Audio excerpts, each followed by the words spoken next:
Bismillahirrahmanirrahim. Alhamdulillahirabbil alamin.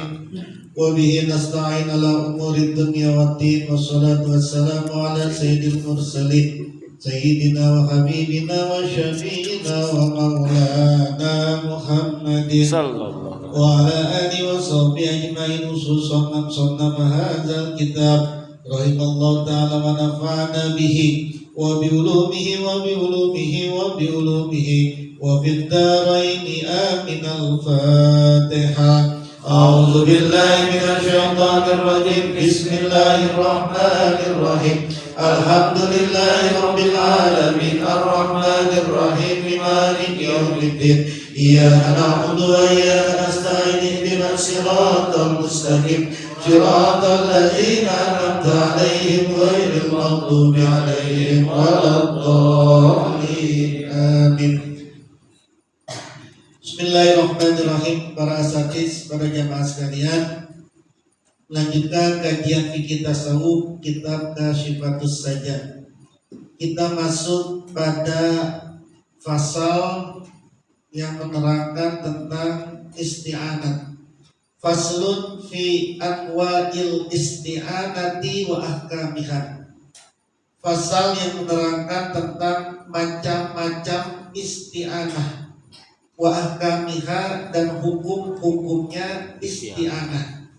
Isti'anah itu dari kata ana, bantuan, kemasukan 3 huruf alif sin ta ziyadah menjadi ista'ana ala wazni istaf'ala. Ista'ana itu yasta'inu isti'anah. Isti'anah itu ada 2 artinya. Yang pertama, isti'anah bermakna tolak, permintaan. Jadi kalau isti'anah berarti meminta pertolongan atau meminta bantuan. Itu namanya isti'anah. Makna yang pertama, lit tolak, meminta bantuan, namanya isti'anah. Yang kedua, isti'anah dengan makna soyruroh, menjadikan. Jadi kalau isti'anah alif sintanya itu adalah ziyadah, maknanya soyruroh, menjadikan. Maksudnya adalah memberikan bantuan. Jadi kalau isti'anah yang pertama meminta bantuan, kalau yang kedua adalah memberi bantuan. Ini 2 beda nih, karena subjek sama objek.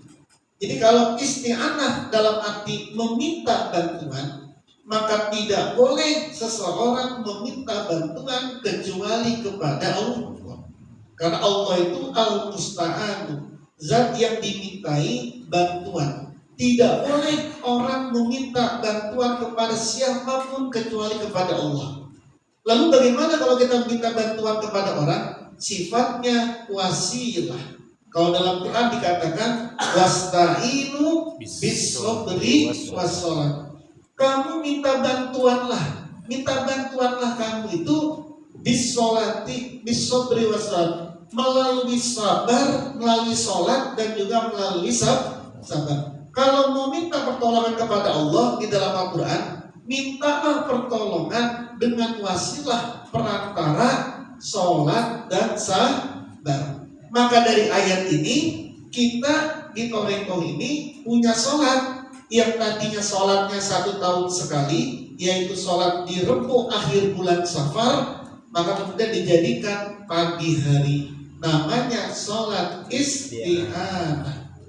Jadi kalau mau minta bantuan melalui sholat dan melalui sabar. Nah, yang dibahas dalam fikih ini, dalam fikih ini adalah isti'anah bermakna memberi bantuan.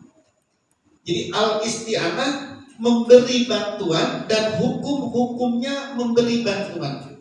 Karena tidak semua memberi bantuan itu hukumnya boleh, tidak semua. Hukum memberi bantuan itu bermacam-macam. Inilah yang akan dibahas di dalam kitab pembahasan malam hari ini. Memberi bantuan ada beberapa hukum. Yang pertama, hukumnya mubahah, boleh. Boleh itu dapat pahala enggak, dapat dosa juga tidak. Mubahah. Seperti apa? Takribul ma'i au ihdaruhu.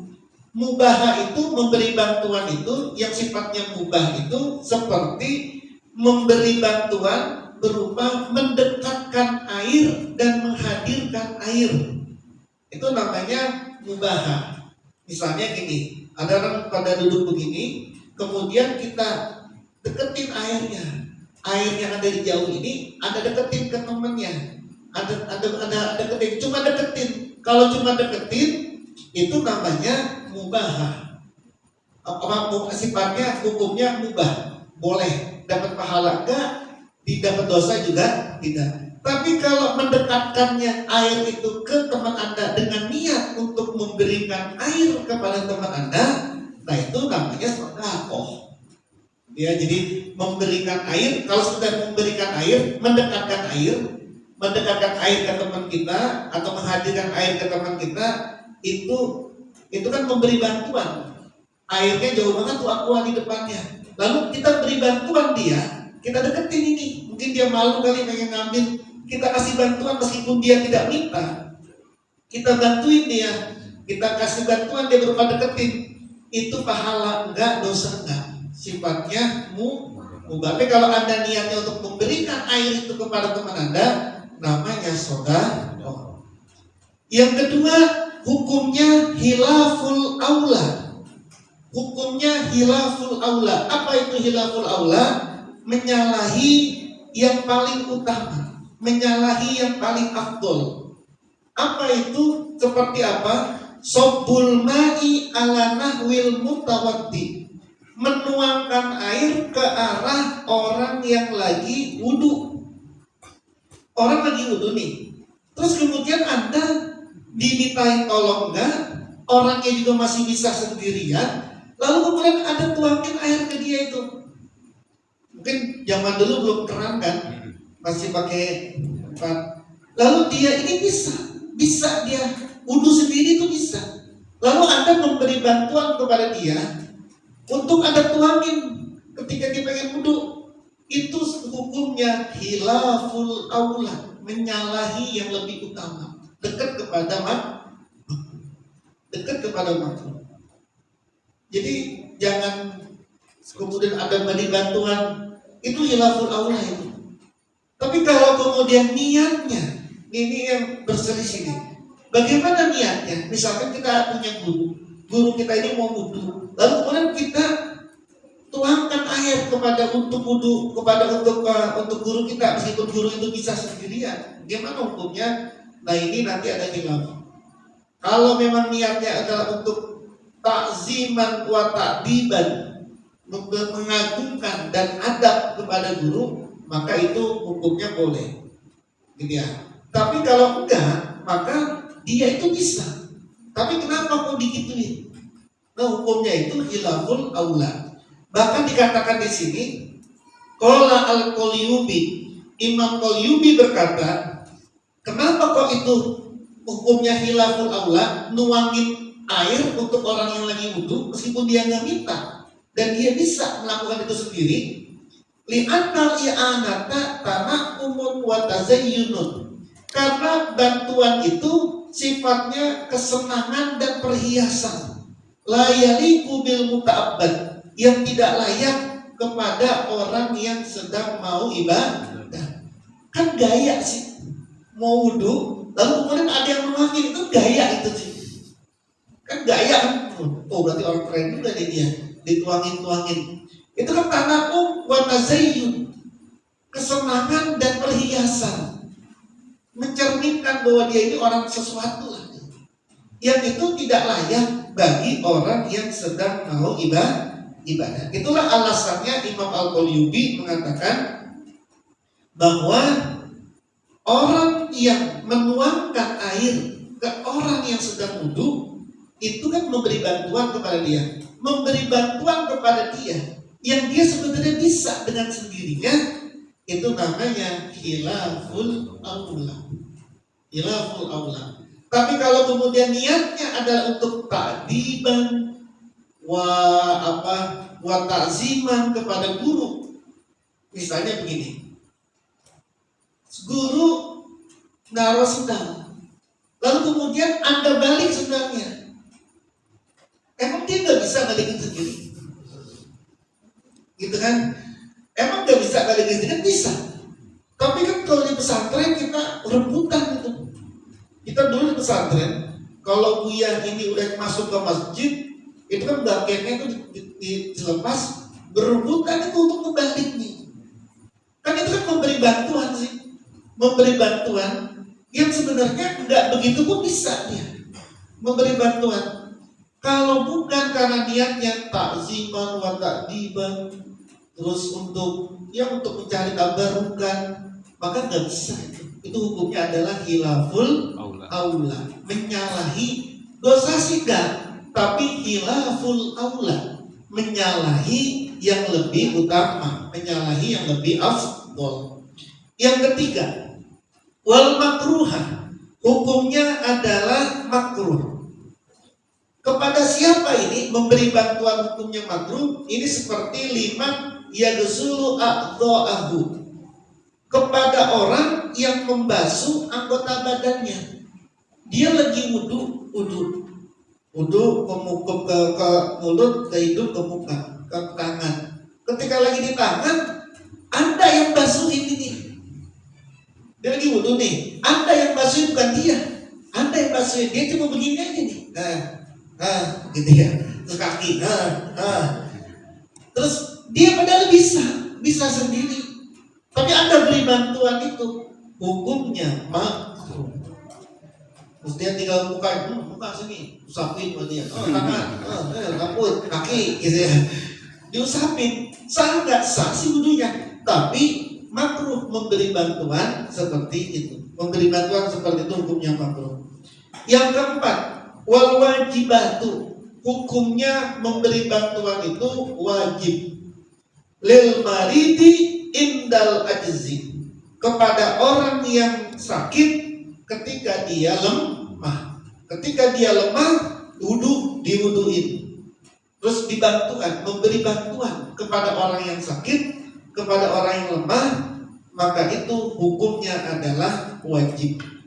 Yang kelima, sunnatun, hukumnya adalah sunnah. Seperti apa itu hukumnya sunnah memberi bantuan? I'anatul munfaridi anis sofi bimuwafaqatihi fi mautihi masalah. Seperti membantu orang yang sholat sendirian di sof, agar dia punya teman di tempat itu. Jadi dia sholat di barisan satu ini udah penuh, lalu kemudian dia sholat, ada orang sholat sendirian. Anda mungkin melihat dia sholat sendirian di sini, lalu kemudian Anda mundur nemenin dia, biar dia tidak sholat sendirian. Munfarid itu hukumnya sunnah.